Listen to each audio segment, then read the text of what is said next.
So this is a cell review game for students to play, and they play it at their own speed. There's different types of questions. You can see here they think about it and then they write the answer before clicking to see what it is. So your first 6 questions are going to be like this, and then it's going to switch to these ABC options. If the student selects it incorrectly, it'll let them try it again, and then when they get it correct, they'll see that and they can move forward.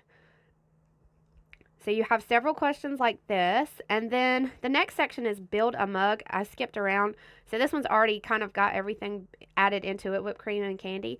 But as you select the correct answer, you finally build the mug all the way, and then you have multiple choice. This kind of is like the ABC, where you can try again or move further on.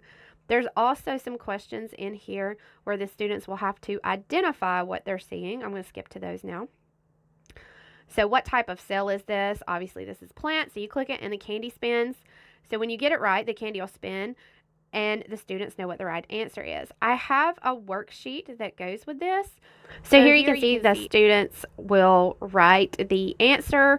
You can print this out as a PDF. I've also got this linked as a Google slide so that whether your students are in class or if they're at home learning, this product will work for any type of learning situation that you are faced with right now in this year. So if you have any questions about this, feel free to shoot me an email at thewittyscienceteacher@gmail.com. Questions or comments, leave them below. Thanks for watching.